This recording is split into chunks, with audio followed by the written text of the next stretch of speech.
So this is Dr. Greg Hickok. He is joining us in the Science of Acting class today. Hi, everybody. I'm excited to be here. I have to tell you a story first. I've been doing this for a while. I've been here 20 or so years at UCI, and I do language and neuroscience research. And I have a wife. I've been married for like 30 years this year, and she's not that into science. She's more of an artsy person, and she likes that, nice that you do all your brain things and whatever. But I told her that I was coming to talk to the drama people, and she was like, "Oh my God, that's so cool. I'm so excited." That's the first time she's ever been excited about anything I do at work. Seriously. And it's you guys, so that's awesome. I'm excited as well to be here because this is very cool. So like I said, my research is language related. Language is something, and I'm interested in how the brain does it. It's an incredibly difficult problem, and language is something that's different than how we normally think of it intuitively. So let me just illustrate the difficulty of the problem. Think about what's happening right now. I have some thoughts in my head. I am using those thoughts somehow to control my mouth to make wiggles, which produces variations in air pressure waves that's traveling between us, hitting your ears. Your eardrums are simply vibrating. That's all they're doing. And somehow your brain can convert that vibration into the thought that I had and expressed it through the air. That's mental telepathy, basically, enabled by biology. It's an amazing thing that we do. We think of language as being something very natural and intuitive and no biggie, right? It's we learn it as a kid, and we all do it. We're all really good at it, and we normally think of it intuitively as just this thing that we learn. Like, if we were taught calculus, we can learn calculus. If we were taught the rules of baseball, we can learn that. Yeah, we learn a bunch of words and how to put them together, and that's language, and we can communicate. But it's not that. Language is not just a set of words and rules that we learn. It's a biological system. It is every bit as much of a biological system as your memory. You wouldn't think, you heard about memory, I learned. You wouldn't necessarily expect that any old system would be good at remembering things. That you have memory systems in your brain that do the task of encoding memories, allowing you to recall memories. You have brain areas that are involved in perceiving visual information and sensory information, and those are not just things you learn, right? That's part of how your brain is wired up. Language is exactly the same way. Language is not a thing that lives out in the world that we internalize. It's something that is inherent to our brains. And all we do when we're learning a language is kind of fine-tune it so that we can learn the particular sound patterns in the language you're exposed to and the particular rule patterns. So think about it as a biological system, and you'll be thinking about it more accurately from a scientific standpoint anyway. And I'm happy with you guys jumping in and asking questions at any time, stopping me, so whatever format works is good for me. Yeah. So then, is that a system that we've had since the sort of beginning of Homo sapiens, back when there were still Neanderthals around? Yeah, so that's an excellent question. It's hard to study the evolution of language and where it came from. This actually might be relevant to you guys thinking about how to use your knowledge of language in acting. We don't know for sure, but because it's hard to study, we don't have a fossil record for language. We have, reading and writing evidence that goes back a few thousand years, but reading and writing is not language. Reading and writing is something that was invented by humans several different times and not by all cultural groups. So plenty of cultural groups didn't have written language. Written language is something that you need to be taught explicitly. You can't just learn it by watching someone read. Whereas natural spoken language or sign language, which is very much a natural language as well, is learned just by exposure to people talking. And you don't even have to, like in Western culture, where we, especially affluent Western cultures, where we'll talk to the kids. There are some cultures where it's like, why would you talk to a kid? There's no point. They have nothing to contribute. And so they don't talk much to the kids, but yet they pick up language just as easily. So where did it come from? There are a lot of theories. Most likely, it didn't emerge all in one piece in our species, that there were bits and pieces of it in our hominin ancestors. One theory is very interesting, is that our hominin ancestors, or at least some while back in our evolutionary history, we were a song species. Our ancestors were like songbirds. That songbirds communicate through song. That's a way of defending territory, for advertising for mates and things like that. It was communicating emotional and kind of information. And that's an idea with respect to one component of our language, that the sing-songy, so if you think about it, when I'm talking, you don't just get the words as like they're written unemotionally on a page. You get information about my emotional state. Am I excited? Am I angry? Am I sad? That stuff is coming through as a carrier on the background, and it's kind of carried through prosody, right? I mean, I can emphasize things. I can be animated. I can be depressed and not very excited. And that is most likely a residual of our early communication system through song, that we would communicate through emotion, sing-songy like things that couldn't communicate the ideas that we can now. That's added with all the complexity that we just talked about. But a basic emotional carrier probably is really ancient in our species. That's a good question. Any other thoughts about, any questions about that? Yeah. Do we know what kind of sounds that are attributed to songbird? Is this like, I'm thinking like Tarzan and Yeah. like bird-like calls, or is it more musical? Well, so we don't know. There's lots, there are a number of animals, not lots, but a number of species that use vocal communication in a productive way. Songbirds are the most obvious ones. Recent evidence this week that bats have dialects. So that's another mammal that seems to have a vocal learning capacity. Vocal learning is something that's not present in very many animals. So lots of animals vocalize. Your dogs will bark and the cats will meow and stuff. And you can train them to initiate that. You know, you can train them to bark at something or not. But what you can't do is train them to bark in a different way, to learn some new bark. The bark is just kind of natural. So, I mean, one example that I like to think of with respect to that ability is if you have a dog and you've seen it shake. You know, I have a couple dogs. I can tell them to shake after I give them a bath. I'm like, shake, and they'll shake. But what I can't tell them to do is shake backwards. Start at your tail and go forwards. There's no way that they'll do that. They'll never learn that behavior because they can control the starting and stopping of a behavior like that, but they can't learn to modify the behavior. So vocal learning is kind of like that too. We are highly modifiable. We can control and modify our vocal behavior. Some other species can too, like bird songs. They learn from their parents, and it can be modified and so on. Same with bats, apparently. Some sea mammals can, sea lions, dolphins probably, elephants maybe. People are still doing research on this sort of thing. So what was it like back then? What was the nature of it? I don't know. I kind of look to what the emotional residuals that we have in our own language, our prosodic emotion, communication systems, and maybe watch WALL-E and you can communicate. You can see how much you can communicate with just kind of prosodic-like patterns, and it may have been something like that, but that's just a guess. Yeah. So if language is a biological kind of system, then why do we have to learn?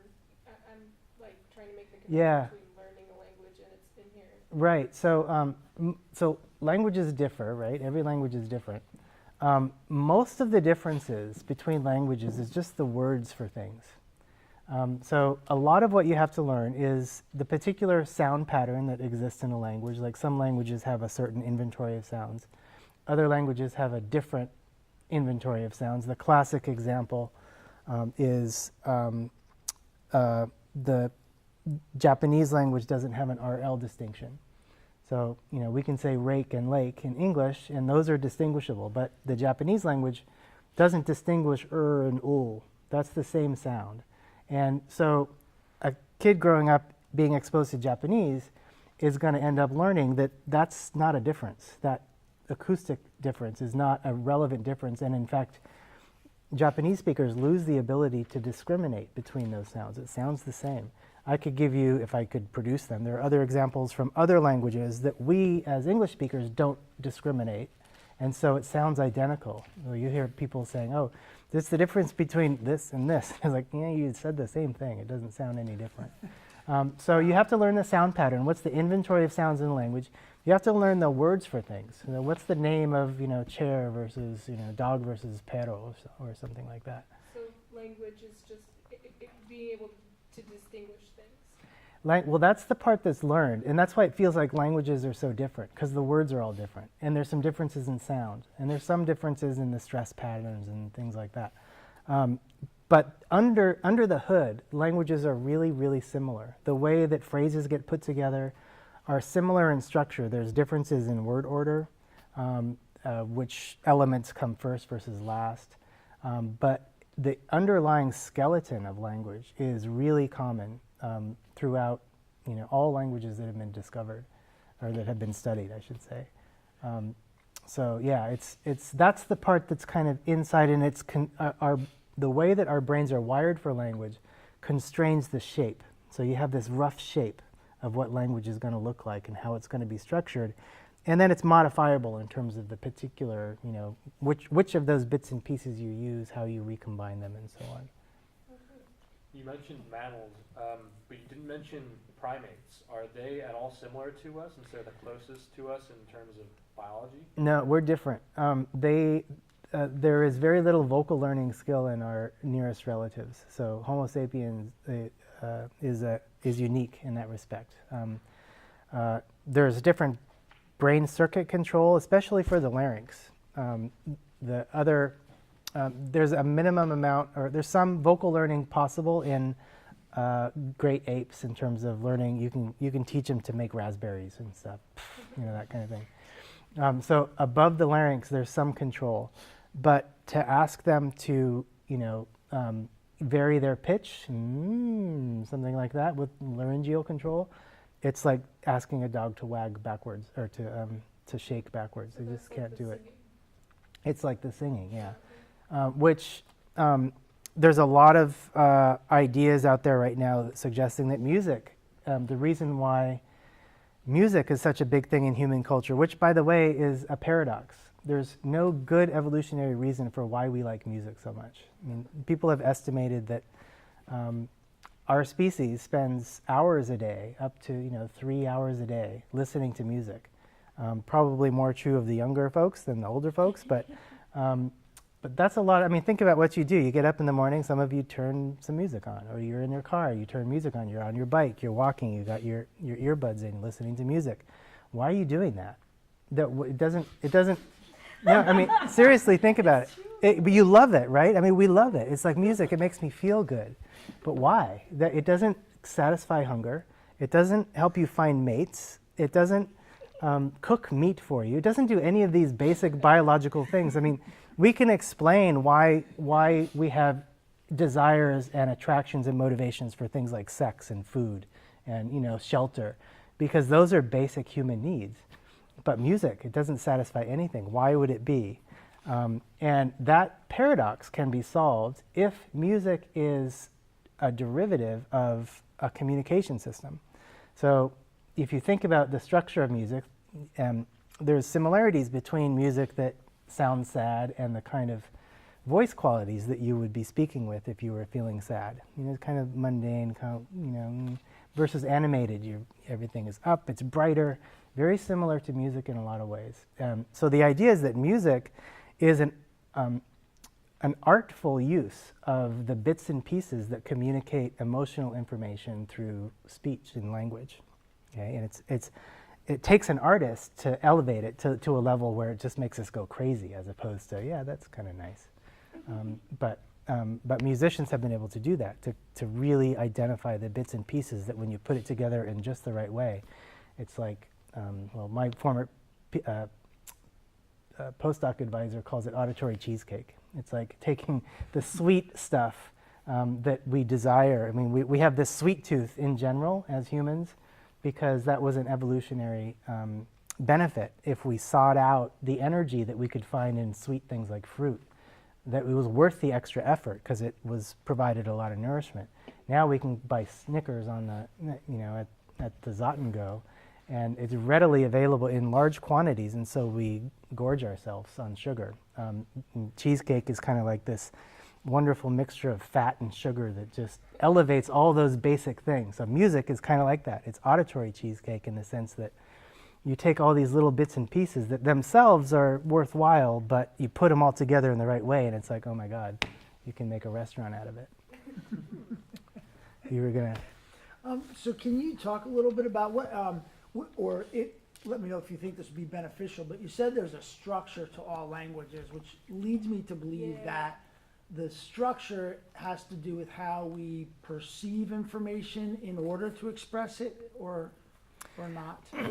So, What's that structure? yeah, so that's a linguistics course, essentially. That whole field of linguistics is aimed at trying to uncover that structure.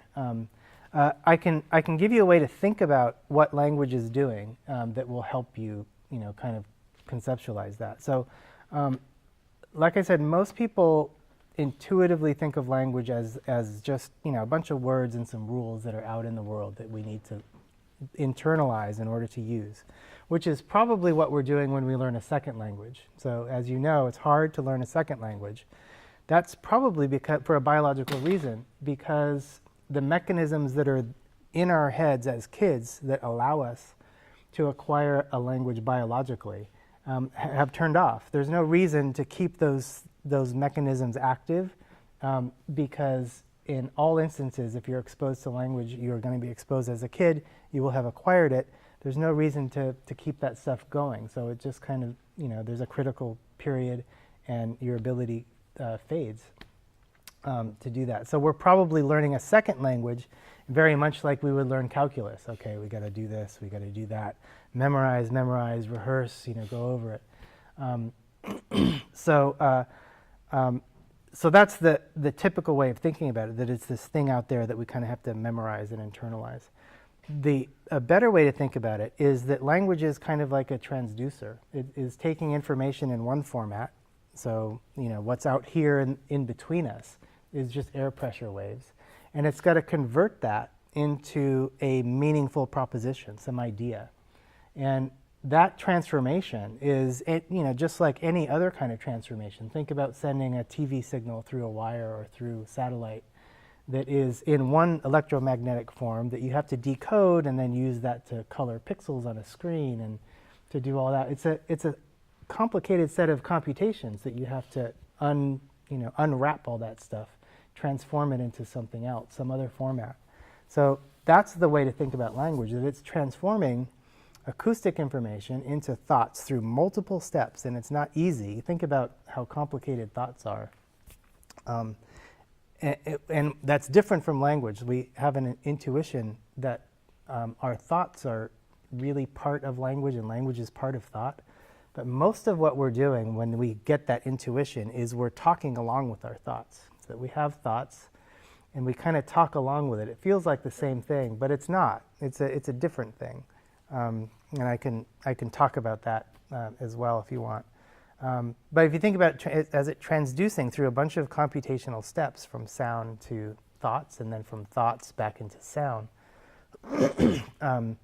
then the rules, the things that are common, are kind of the kinds of transformations that need to happen to go from one format of a thing to another format. And the details are it's really all about linguistic theory. There's theories of syntax, sentence structure, theories of morphology, word formation. There's theories of phonology, the sound patterns of language and how they're modified systematically. It's a pretty amazing thing what we're doing unconsciously. I can illustrate your unconscious knowledge of language with a simple thing. In English, as you know, it's it's perfectly acceptable linguistically to insert a swear word right in the middle of a multisyllabic word. So you can think of one, right? So fantastic, right? I can say that's fan-fucking-tastic. So what you don't know is that there are linguistic rules that you know that tell you how you're supposed to do that. So I can't say fantas-fucking-tick. That's not how you say it. And it's not just because you've heard it before, right? You've learned, you heard your friend say fan-fucking-tastic, so that's how you say it.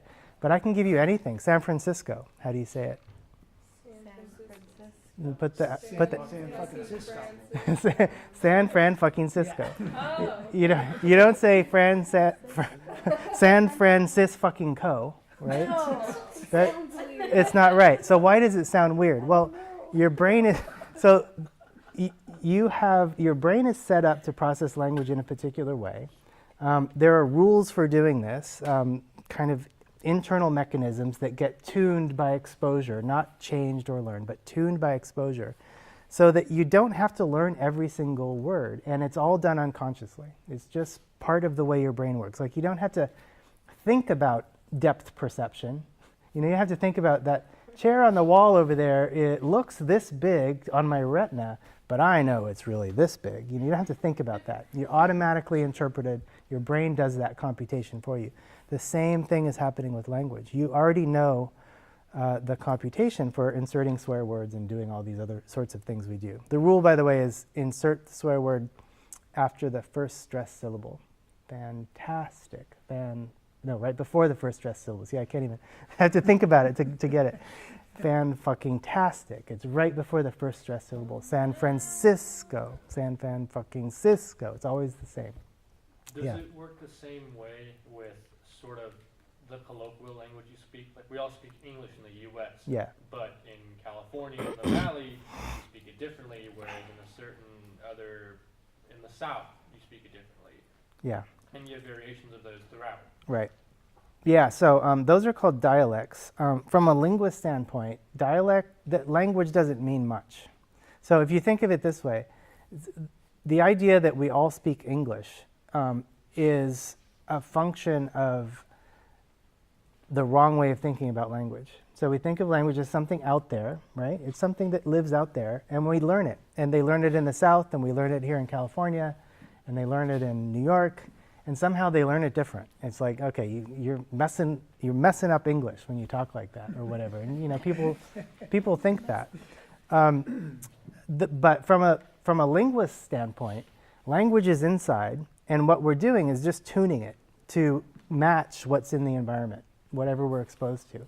So English is really just kind of, well, someone defined it as a language, as we typically think of it, is just a dialect with an army and a navy, meaning that it's a political boundary, that you decide that this is a country, and everyone in here speaks the same language, and that's what we're going to call language. Like Chinese, right? There's no such language as Chinese. There's Mandarin, there's Cantonese, you can't even talk to each other. It really is a function of dialect, which is whatever bit of language you're exposed to. And it doesn't mean that if you speak a dialect that is dispreferred in terms of educated culture or whatever, doesn't mean that it's any less of a language. It doesn't mean that it's any less sophisticated or less rule-governed. They used to think that about so-called Black American English in the 60s. Educators were worried that these kids in the ghettos were, because they were destroying the English language, that they were mentally deficient and sluggish and everything. And a linguist went in and studied the language and learned that no, it's actually just as rule-governed as your fancy, standard English, as they called it. In fact, in some cases, it's more precise. So one thing in a phrase in Black American English, if I recall correctly, was a distinction between, say, he working and he be working. Two different forms. They actually mean different things in very precise ways. And I'll try to remember. He be working means that he's got a job.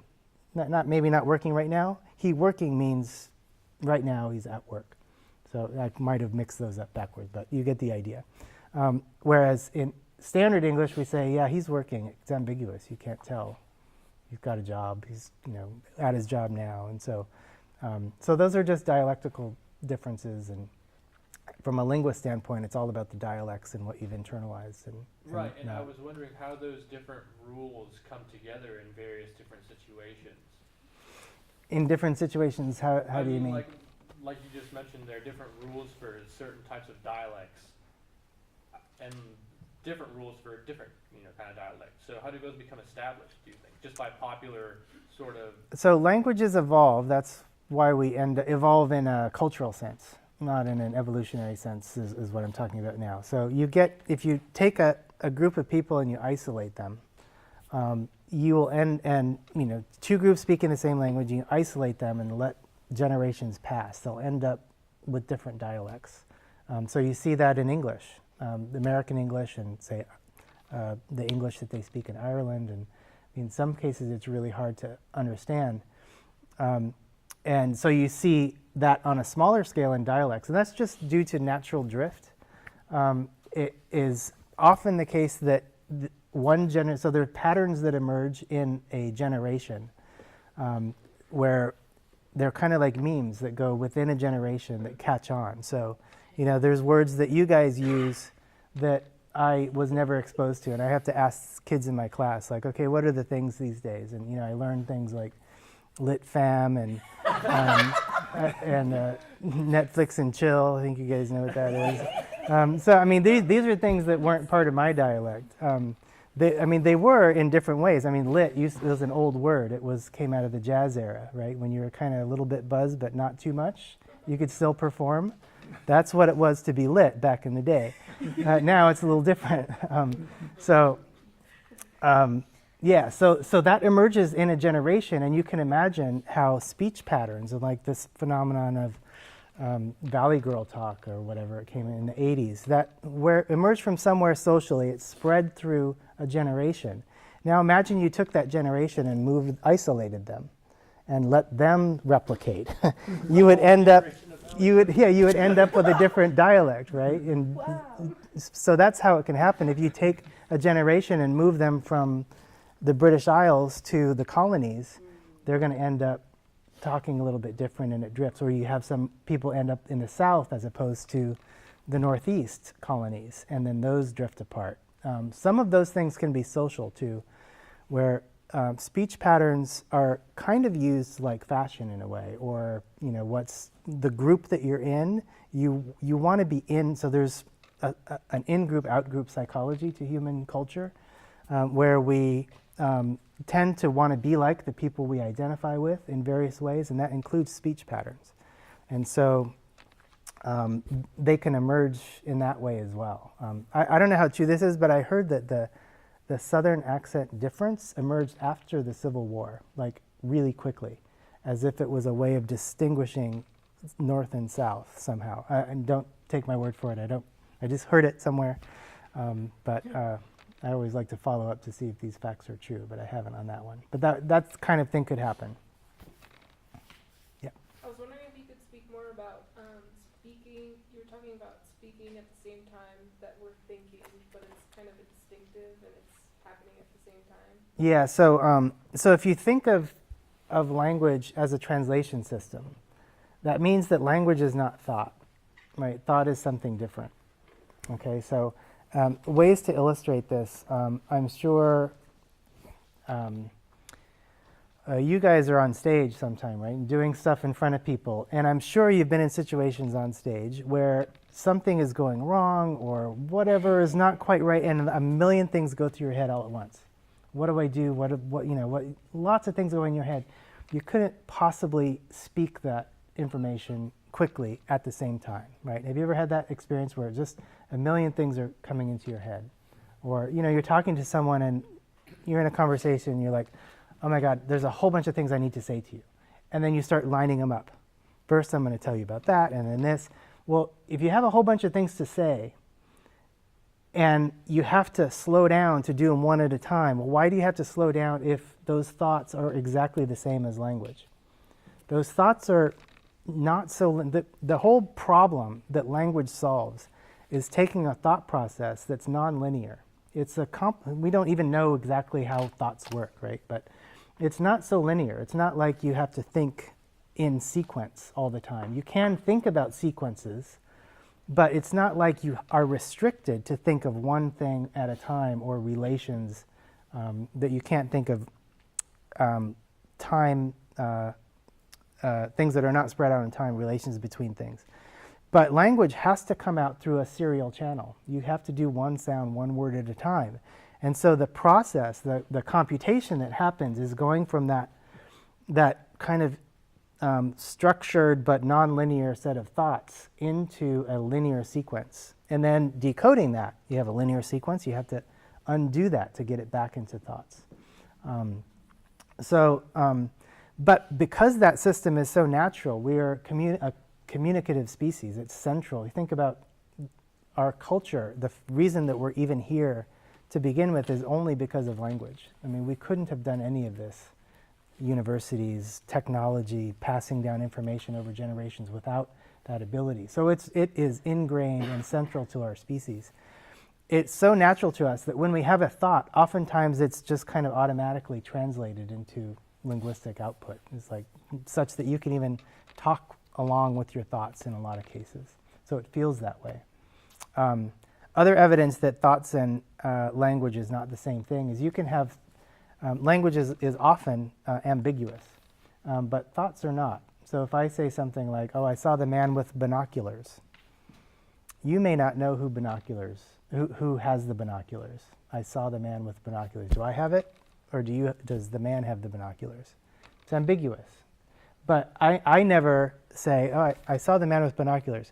Wait, I wonder who has the binoculars? I know. The thought is clear. The language is ambiguous. So if language can be ambiguous and thoughts not, then they've got to be different, right? It's a different thing. So that's another example. Right. So, which is not to say that our language can't help us think. So I can work out a logical argument much better if I'm using language, if I'm talking through it. Well, if I do this first and then I do that and then whatever and then this implies that, if I write it down, then it kind of helps as a kind of external scratch pad. I can kind of think about the relations and look at them and augment my thinking process through language. So that happens. But that doesn't mean that your thought process and the language that communicates those thoughts is the same thing at all. We're trying to figure out, because for acting, all the time you are using someone else's words, Right. and making it seem like it's your original Right. thought, Right. but it's not. Yes. So that's a complication, and I think we talked about this in my office once. Is that that's exactly what it's doing. You have a thought.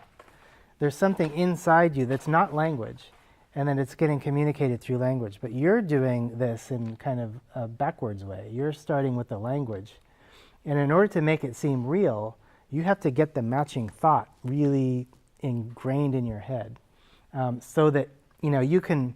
There's lots of ways to say one thing, right? You can, and that's a problem. Is you can communicate the same thing in a lot of different ways. So if I asked you to describe, what you see here in one sentence, and we went down the line, and had you write down what do you see, I would get how many people are here different answers. I mean, different forms. I mean, you can say chair, you can say seat, you can say, whatever. There's lots of different words. There's lots of different things you can emphasize.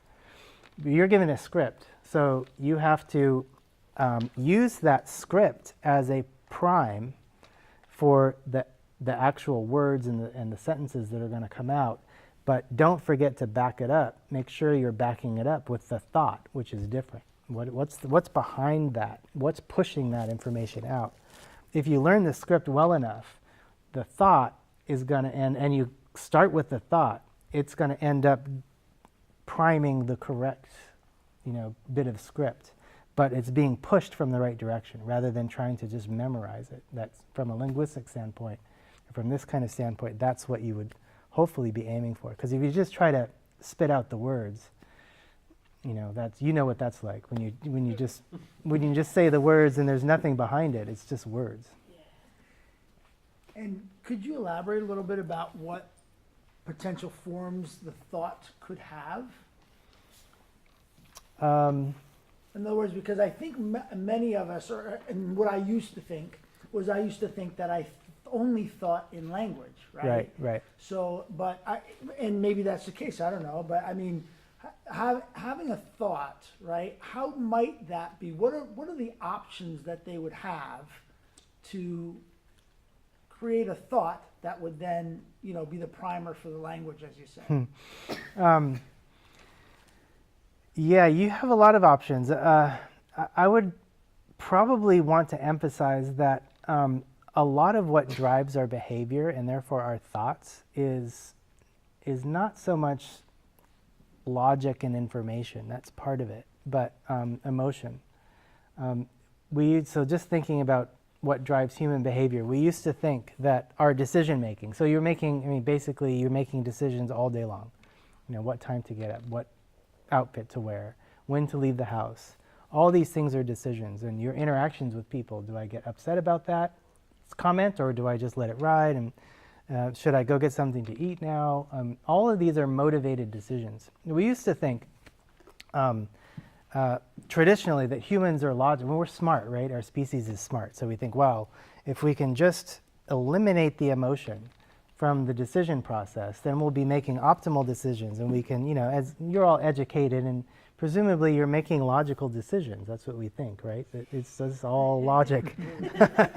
But that's not the case. We now understand that our decision-making process is intimately and necessarily intertwined with emotion. The emotion is built into our brains to make the right decisions. Now, why would this matter? From an evolutionary standpoint, it matters because if you're scared of something, you're going to be more diligent in acting on it. So if you see something that's threatening, your emotion, so if you just saw something that's threatening but you're not scared of it, you may not do anything about it, right? And die, exactly. So, but if you're scared of it, if you have an emotional response, then you're going to respond appropriately. I just read about an interesting neurological syndrome this week that I didn't know existed. It's called pain asymbolia. And apparently you can get it as a result of a stroke in a particular part of the brain. And it dissociates the sensation of pain from the emotional response to it. So you can poke so a typical test to assess pain response is to take a pin and just poke people gently, and they'll be like, ow, or no, I can't feel anything. In some cases, they're like, yeah, that hurts a little. And then you do a little more, poke a little harder, and they're like, yeah, that hurts more. But people with this syndrome don't respond to it. They don't move their finger. They don't react. It's as if they can feel it. Yeah, that's really, really painful. So they wow. Acknowledge it, but they can a physiological feel. Right. So your brain is distinguishing the sensation from the emotional response to it, and it's the emotion that drives the behavior. So that's why I say if you evaluate a logical situation, right? I really shouldn't get in the car because I've been drinking too much, but you don't care because you've been drinking too much. You're much more likely to get in the car and do something that's not logically smart, right? Because in some ways you've disengaged the appropriate emotional response from the decision process. And so neurologically this can get completely disrupted, and you just lose the response. I mean, this was a while ago. It was a study that was reported in the 40s, but they were talking about these researchers sneaking up behind the person and poking them in the neck with a pin. And the guy was like, wow, that really hurt, but no response. No surprise, no nothing. It was like, yeah, I just got poked really bad in the neck. Wow, that's really painful. But no response. So he doesn't care if it happens No, again? doesn't care. There's no so the emotion is really the driver behind the decisions that we make. I mean, you think about it. If you're really hungry and you don't have that much time, you're gonna or access to healthy food. If you are trying to eat healthy, you're gonna grab a little cookie or something. You're gonna be more likely that the higher the motivation, the emotional response to your situation. You're hungry, you're angry, you're whatever. The more likely it is you're going to do something impulsive or something that you wouldn't otherwise do. That is really driving our decisions. Can you repeat that again? You said the higher the... The higher the motivation. So, it's not a good example, but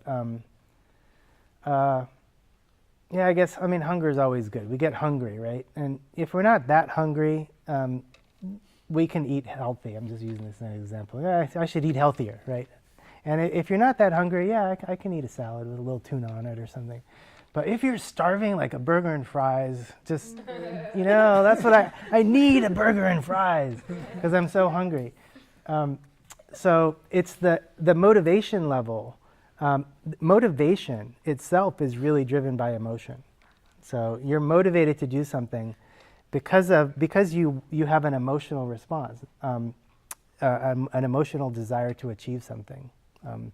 Humans have gotten good. We've built a whole bunch of brain tissue up in the front that allow us to suppress immediate impulsive emotional desires in some of us. Some of us not as good at suppressing these emotional desires.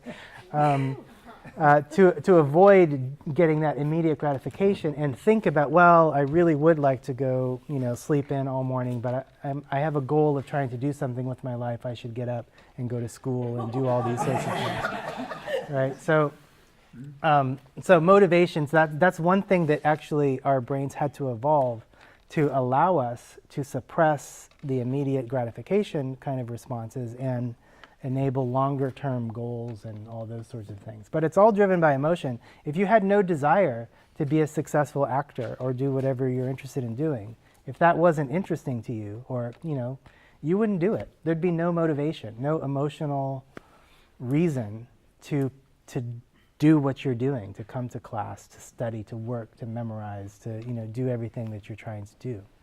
It's all emotion-driven. And this other stuff is just ways of structuring the world and figuring out how to best channel that emotion to achieve whatever goal you're trying to achieve.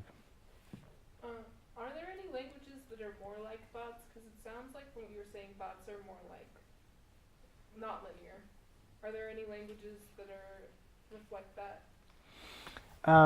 So the levels of language. So language, if you've ever taken a linguistics class or learned about languages, you've learned not the kind of grammar school, English class language learning, but the science of language. You learn that there's hierarchies of language structure. So at roughly the lowest level is a phonological level. So there's the structure of sound patterns in languages and how they go together. Certain sounds go together. And then you have word formation, which the example of word formation structure was the swear word insertion.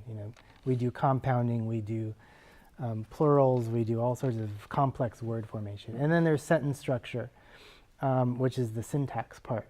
So at one sense, all languages, so if you think of that at those levels as something closer to the sound, to the outside acoustic vibrations, phonology, that lowest level, is going to more reflect the sound part.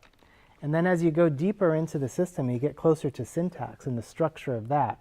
That's going to look a lot more like thought. Because what's happening is you're transforming from sound into thought. So the deeper you go into this set of linguistic transformations, the closer you get to the format of thought. And if you study syntax, you realize that it's not just like identifying, the predicates and the subjects and the whatever, all that junk that I never could do in high school. But it's really trying to figure out what are the structural relationships between ideas that's communicated in the words. And it turns out that's highly nonlinear in the syntax. So even just a simple example from subject-verb agreement, which is like the most boring thing in the world. So you say the kids are listening, the plural S with the R, the kid is listening. That verb has to match. The plural form on the noun has to match the auxiliary verb form. But those two words are right next to each other. But if you put stuff in between, like the kids in the theater are listening. So now the closest noun is a singular noun, theater, but the verb is matching the thing that comes way before. You change this thing, the kid in the theater is listening. The kid who was in the theaters is listening. So the point there is that sounds funny, but the point there is that the relation between elements in a sentence are not linear. They're actually a hierarchical structure. There's some deeper relationship, and that's getting closer to the thought format, that is not so linear. So you can see that just in any language, as you get closer to that thought part of it, that it shows that form that changes from linear to nonlinear. This is regarding the way we convey, that translation to English. Personally, whenever I, let's say, have a moment where I lapse on what I'm going to say next, like anybody has inserts, Right. something like that. How do those? I'm trying to say, like, how do we just insert them and forget about them? How do you, like, why do we not notice them? Is that what you're asking? Or how do we Different question. how do we get over? It's difficult to pose, because what I was thinking is that when you read a script and you'll see because in a script they'll put in sometimes when there are places where they're thinking about something. Right. And so how it's difficult to think of how you would translate that as an actor, that thought process. What's happening? Yeah. So you have to create that thought. Right, yes. So what's actually happening when we do those is a couple, now we're conscious of it, is a couple different things. Finding the right word, think about just the fact of coming up with a word that you want to say. So we have all these thoughts, right? And there's different ways we can express them, lots of different words we could use and whatever.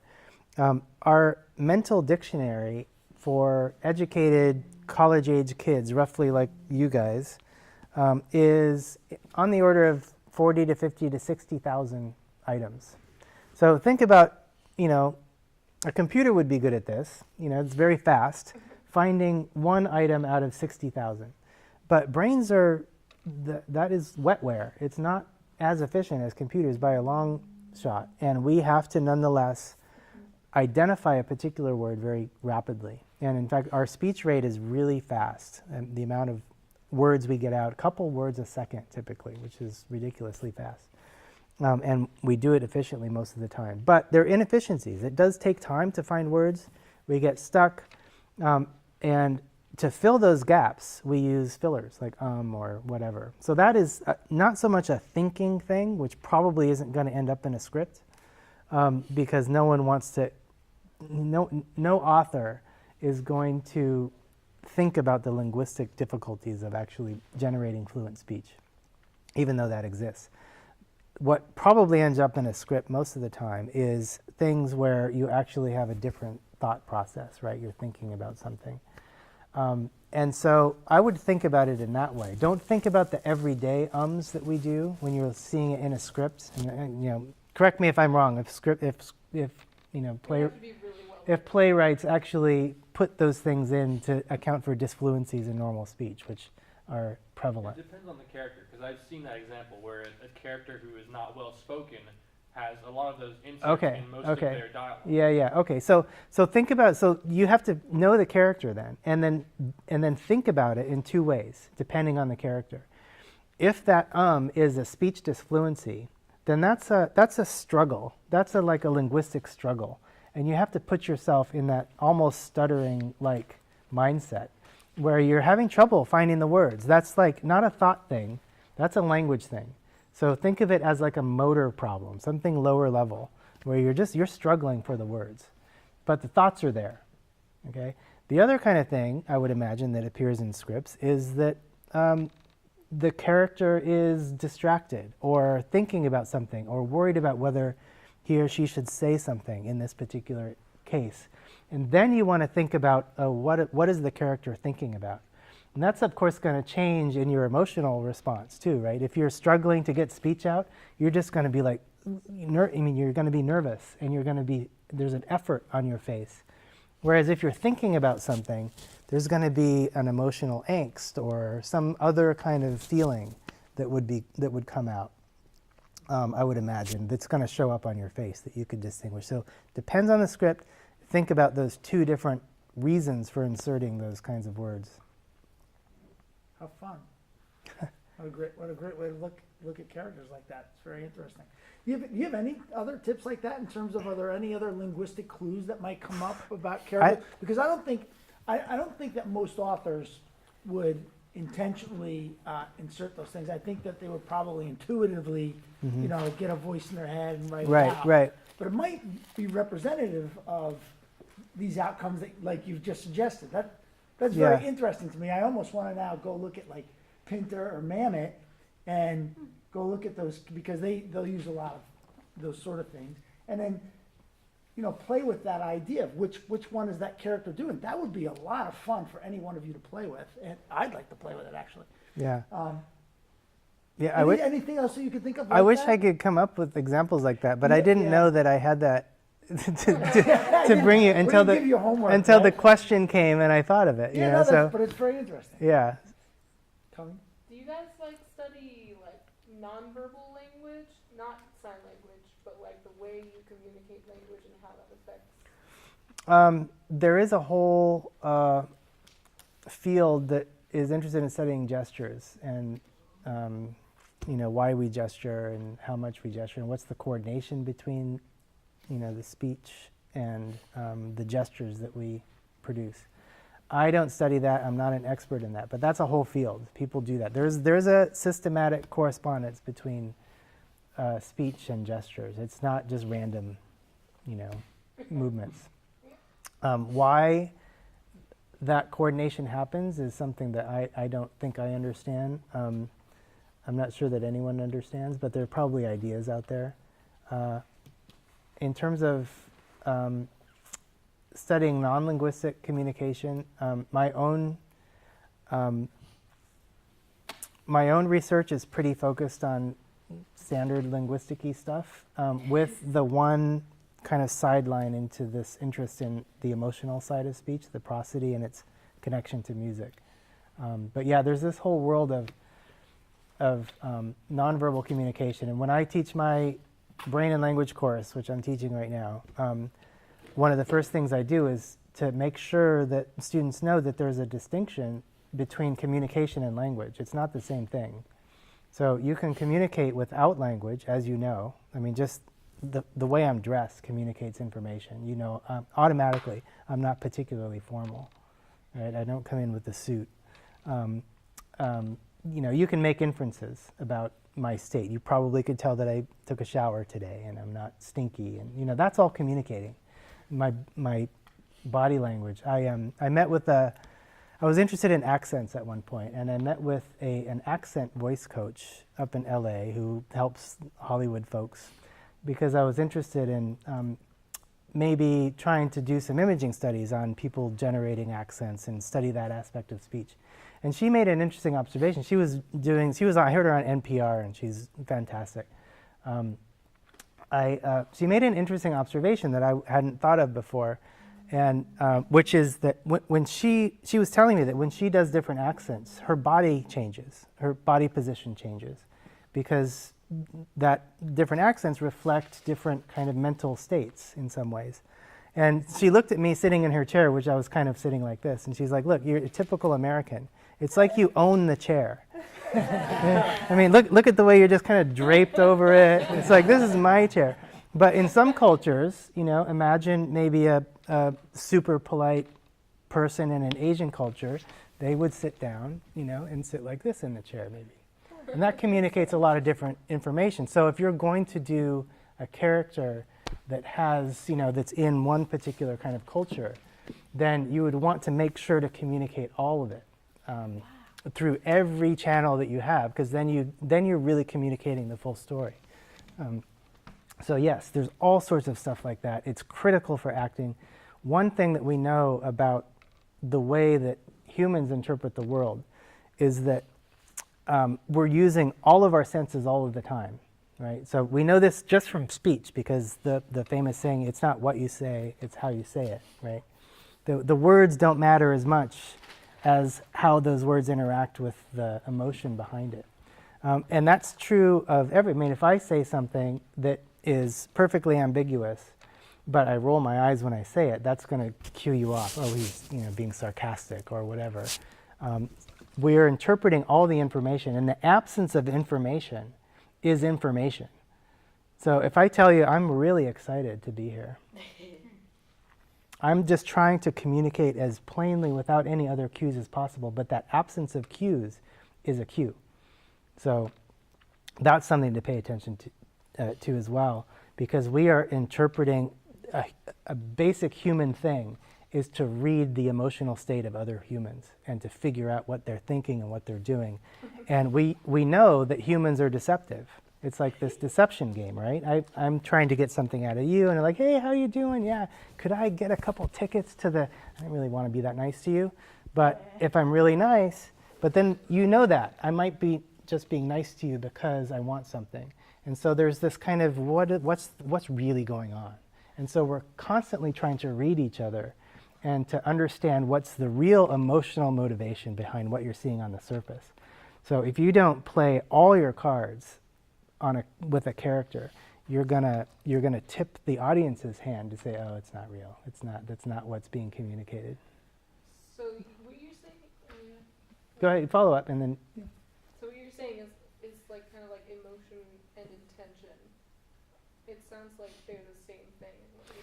Yeah, well, I mean, the emotion's going to drive the intention, right? Yeah. So, yeah, I have some emotional desire. I really want to see this concert or whatever, and that's gonna make me act in a certain way, and I'm going to do what I need to do to convince the person to give me the tickets and all that. You had a question for a while. Yeah, I was wondering if you have anything to say in terms of like silences in speaking. Like we talked a lot about like what's said with language, but I was wondering if you had anything to say with what's said with silence. Yeah, same principle that it communicates. And I'm sure there's a million different ways to use silence. Musicians are good at using silence to communicate. Kind of, it's almost a stressful thing, silence. So it's almost a intensity elevating kind of thing. Think about it this way, and probably this has ancient evolutionary roots as well. Suppose you were up in Big Bear walking through the woods, and it was a nice day, and you were just walking along, and the birds were chirping, and really having a good time, and then the birds just went dead silent. You freak out, right? What does that mean? That means something is wrong, right? So that's a cue.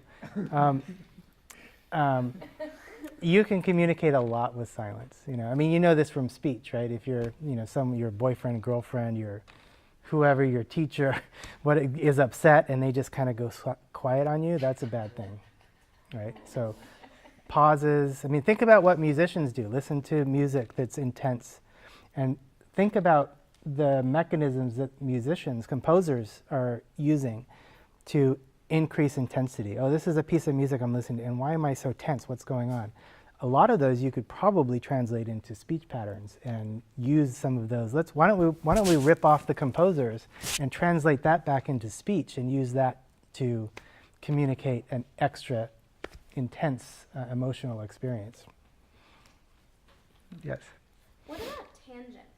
Like, why is it that it seems like some people bounce around with their thoughts more than others, or like some people will be having a conversation with one person and you'll be talking about one thing for a while, and then you go on to a different subject for a long time, and then one person will just seamlessly go back to that conversation from 20 minutes ago, and then the other person is left confused. So why is it that some people tend to work better with tangents?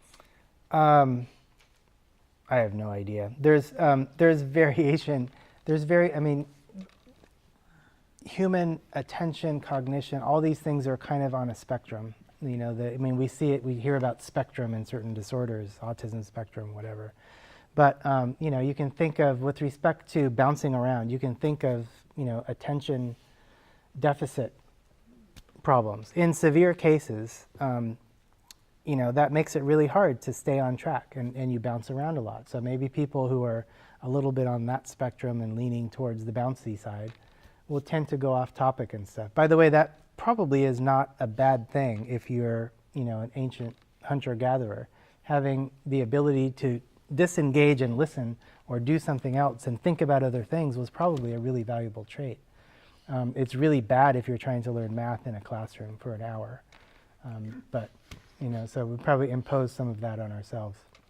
But I suspect people vary in terms of how focused they are, how distractible they are.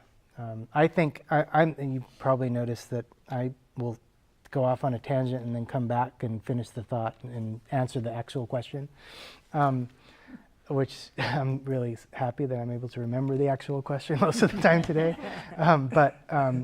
I tend to be very distractible myself, and my thoughts go off on tangents. I think that's actually useful for me as a scientist because it allows me, I'm reading a paper or thinking about something, and my thoughts will bounce, and I'll remember something that occurred that I learned in this other paper. I'm like, oh wait, those are connected. I didn't notice that before. And I see something that might be related that I can then explore. So it's probably just normal variation in just the way humans think. Yeah, go ahead, Colin. I wanted to hear more about music and how that is.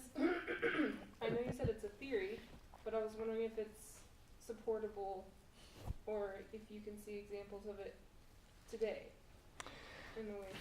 About the relation between speech and music, language and music. Yeah, it's supportable. It is supportable. It's emerging as a pretty solid idea. There are other theories about where music came from. Some people think that it evolved as its own special thing, maybe to support social bonding or whatever.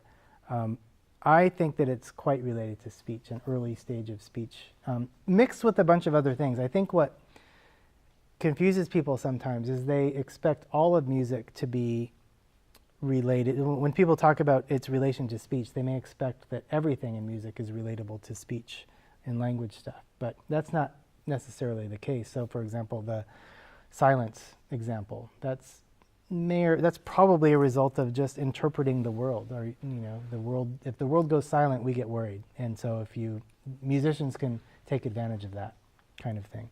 Or there are certain sounds, like low frequency sounds, are prominent in music. Much more low frequency content in music than in speech, and it turns out that low frequency things are scary if you hear them in isolation or you think about it. Because if you think of it, you're walking in the woods again and you hear a bunch of high frequency stuff. What's that? That's birds chirping, maybe a little wideband noise, wind rustling through the trees.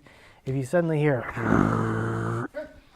something like a bass line, baseline frequencies, okay, something big is here, maybe an avalanche is coming, maybe, something bad is about to happen if you hear that low frequency stuff. Well, that's good to know. So, musicians have taken advantage of this, and so what's music like in terms of excitement, without a strong bass? It's not exciting, right? And the reason why it's exciting is because you're mixing this happy stuff. You're mixing a melody, which is generally pleasant for us. So you think about my voice now. I'm, generally happy. I have a melodic contour. You guys are interpreting that as, I'm not about to threaten you in any way, right? I'm happy. We're in a good state. And that's nice, but it's not exciting, right? So if we added in some bass line, so now what you have is this melody which is making you feel good, plus this kind of scary stuff. And it's like, oh, my excitement level's up, but I'm still happy because it's still melodic and it's all good. But it just bumps up the excitement level. So it's kind of like, Hypnosis or something. I think of it more like a roller coaster. So something really scary, but you've got a seatbelt. So the scary thing is the bass line, and the seatbelt is this, everything's okay, listen to my happy melodic contour. And musicians take advantage of that all the time. And there's this balance between threatening and comforting, that you see in music that really ramps up your brain responses, because you get scared at one level, but you're comforted at another level, and this mixture of cues is interesting to us because it seems to be another thing that humans do. Here I'm going on tangents, and other animals as well, which is to be purposefully ambiguous. Now, I don't know if this helped for you guys at all, but I'll just throw this out again. So you think about, so there was a study in a whole range of species looking at calls. So you know, if you have experience with dogs or other animals, that the range of calls that you see, or vocalizations, vary according to the animal's aggression or submission level. So think about a dog who's being really submissive. What do you hear coming out of their mouth? The whimpering, that high-pitched, versus if they're really being threatened, what are they going to do? You get this low frequency growl and then this big thing. So you get this range of calls. So it turns out that the range that you see, so dogs and lots of animals have this range of calls that are typically low frequency in the threatening, I'm about to attack you range, to high frequency, I'm being really submissive. That's pretty standard in a lot of species. Most of what you hear coming out of animals is in the middle. It's not at one extreme. So if you think about your experience with dogs or just walking down the street, a dog is not, imagine what a dog would sound like if it was just about to bite you. That's different, right? That's not it's like, it's this extreme thing. They don't go there because it's dangerous. So imagine, unless they have to, imagine you're a dog and you're coming into a pack of dogs and they're eating stuff and you want some of their food, right? So you could come in and be completely submissive. And then chances are you're not going to get attacked because you're being so submissive. Got your belly exposed, you're whimpering, and the other dogs are going to be like, okay, whatever. And there's no chance of you getting any of the meat that they're munching on, right? Or, so that low chance of getting anything. Or you could come in hyper aggressive and say, I'm going to kick all your asses and take your meat. Well, that's dangerous because you might get your ass kicked. So you don't want to immediately, because that's going to produce a response. The smart strategy is to come in somewhere in the middle where you're ambiguous. So you can kind of gauge the threat level. So I'm going to be a little bit aggressive. I'm going to see if I can get some of this meat and then see what the response is. If the response is too threatening for you, then you can always bail and say, I didn't mean it. It was just locker room talk. If you're ambiguous, you can get away with stuff, essentially. So that happens in humans too. I mean, we have these veiled threats, these innuendos. I mean, all this vocabulary that we have for communication in sensitive situations, sexual aggression. All of those are designed to be somewhat ambiguous, so that we can kind of see what the reaction is and then figure out where to go from there. So now, that was so much of a tangent that I forgot where we started, but... Well, no, that was very interesting. We were talking about the how speech relates to music or pitch. Right. And So I think that's highly usable for actors, actually. It's very interesting to think about that neutral zone, and you can then also, make some ideas about what your future, what's the word we're looking for? What you expect to happen? Okay, that works. Expectations. Goals or expectations, yeah, what do you expect that? So it's kind of interesting to come in with a neutral tone if you have an expectation of seducing the other partner, but yet you're neutral because you don't know whether or not you're going to get away with it, right? Or whether or not they're going to respond, I should say. yeah. Right? So I think that's absolutely applicable. Okay, so I'm going to ask you, I don't mean to put you on the spot, and you don't have to answer this, but as a linguist, if I were to hand you a script and say, how would you approach creating this moment? And does anybody have I think we should give him a situation or a moment. So, okay, so let's use your scene. Let's use your scene because we kind of know it. Oh, What's your I was first? gonna give him a new one. Okay, just give him one line, the first line. Give him give him everything he needs to know. So we'll tell you where you are, what your sort of emotional state is in the beginning, and that, and let's just see. And you may not have any ideas, but I'd be interested just from your perspective, how you might either prepare it to do this yourself or coach somebody else to do it. Yeah, it's my So what do we do? What are we doing? All right, Matt? so the first line is, look, Bilbo, I can't have you working here anymore, and the reason being is that you're an asshole. Okay, perfect. Yeah. Like Bilbo Baggins? Bill. No. Per- Look, Bill, I can't have you working here anymore. And the reason is that because you're an asshole. Where are they? They're at the store that he works at. Okay, so they work in a store, and what would their relationship is boss and employee? Right. And what is the guy's mood when he approaches the other guy? Are you asking me? Yeah. Oh, he's not comfortable. He's uncomfortable telling him that he can't work him there. Okay, great. So if you were given that situation, how might you approach it, or how might you think of creating that performance? So you can say those lines just like you did, and that wouldn't be very convincing all by itself. You know this already. Right. You need in order to make it real, you need to have the idea. So that's the one part. You need to have the concept in your head. That's just the kind of bare bones emotional free pain receptor kind of part of it. But then you need to have that connected to the emotion. And what's really going to communicate and convince people is the emotional content that's coming through speech. It's the musical part. It's that other stuff. And you're really, the only way to do it is to get yourself in that emotional state. So you study the character, right? You want to put yourself inside the character. So you want to put yourself inside the character in terms of what they're thinking, of course, because that's going to get the words out.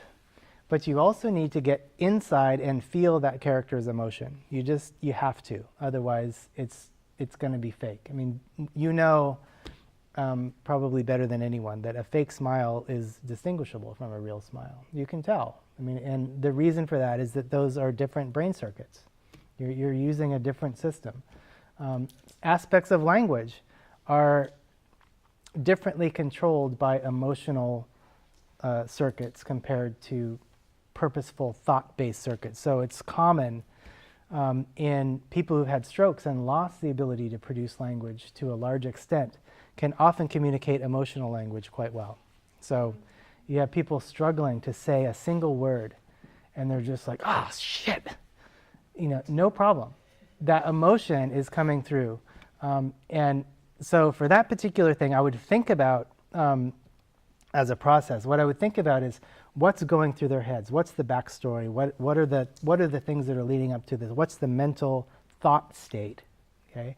And then I would think of, okay, given that thought state in this scenario, what exactly is that person feeling? And just try to get yourself worked up into that. You need both those pieces, because you need the words and you need the thoughts to come out through the words, but you also need the emotional content, and that's the part that's really going to convince them. You could switch the words around a little bit, and maybe the playwright would be upset with you that you didn't follow the script exactly, but the audience isn't going to know if you get the emotions right? I mean, that's really what is going to communicate the content of the information. So that's an awesome answer and very enlightening. And I don't know if there is any more, but the idea of the thought state is sort of new to us, right? I hear what you're saying. There's a thought state that motivates the emotion, right, or creates an emotion response, and certainly that's what I think motivates the language to come out. Is that correct? Mm-hmm. So then, is there a way that you could? Is there a way that we can practice to experience the thought state? How might we represent or experience that thought state as actors? Yeah, so what's the line again? I don't want you to work here anymore, or I can't have you... I can't have you work here anymore, and the reason being is that you're an asshole. Okay, so think of those words, what it means. So, that's just the thought, okay? The guy's an asshole. I can't have you working here anymore. Imagine, but maybe an interesting exercise would be to imagine different emotions behind that thought. So you same thought, different emotions. Someone is just, maybe he likes him and he doesn't really care that he's an asshole, but his customers are complaining. So There it would be like, you know, I can't have you working anymore because you're an asshole. I mean, the people are complaining. It's fine, I like you, but you know, I have to do this. That's different than, you know, you really are fed up and disgusted with this guy because he's an asshole and I just can't have you working here. And that's a completely different emotion. Same thought state, right? The logic of the thought is the same, right? But the emotions behind it are completely different. What's the emotional reaction to that, to the thought that those words are communicating? Sounds like that comes from what you want, though. In one scenario, you want this person to be your friend, and in another scenario, you don't really care. It could come from a lot of states. I mean, and maybe an exercise would be to think of all the range of things, you know, just so you really understand where you want it to be. You know, why might you have this thought? What kind of different feelings can you imagine behind this, communicating this? Can you imagine a perfectly benign, you know, when you first read it, it seems like, oh, this guy's angry. That's how I interpreted the words. It doesn't have to be that way. This guy could be sympathetic. He could be indifferent. He could be, you know, happy. Oh God, you messed my sister over, and I was just looking for an excuse to fire you, and now I got it. Ha ha ha ha. You know, it could be a completely different emotions behind it, or a different story behind it. And if you maybe explore that space, then you'll find exactly where you need to be in the context of the bigger story and everything else that's going on. If it's in a vacuum, then you can... If it's in a vacuum, yeah, you can go anywhere. But, you know, you have the whole script. You have the history of this character. But, you know, I imagine in a lot of cases, the writer leaves holes that you have to fill in as an actor. And, you know, then you'd want to invent it for yourself so that you have that real grounding. So, because, I mean, if you're reacting to a real life situation, it's not like you're missing information. I mean, you may be misunderstanding the situation, but for you, it's unambiguous. You know exactly how you feel. You may not think about how you feel, but there's that emotional core that is telling you what you feel about this situation, and and you're going to respond appropriately. In an acting situation, if you leave an emotional ambiguity, I would imagine that that's going to kind of be wobbly in the way it comes out, because you don't really know where you need to be, and you're not quite feeling it. You know, you're not quite in the character emotionally, and so it's not going to come out the way you want it to. Awesome. Any, yeah, okay, yeah, sure. I was curious about emotional outbursts, such as like inconsolable grief, crying, or a fit of rage, of people just destroying, you know, sliding stuff off the countertops. Is that a result of not being able to communicate with language?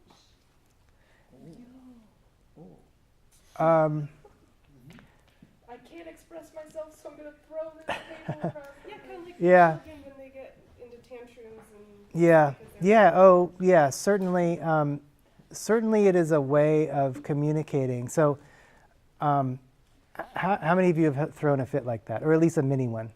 Do you do it ever alone? Never. If you're alone, I mean, would you go as extreme? Would you do more if someone was watching you that was making you upset? Okay, so if that's the case, that's kind of a diagnostic that it is for show. Animals do this too.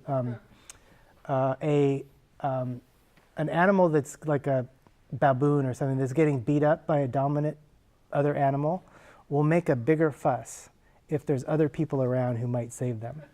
If they're alone, they won't fuss as much. There's nothing. It's a communicative thing. So, yes, I believe that is a way of communicating your frustration. Language can only go so far.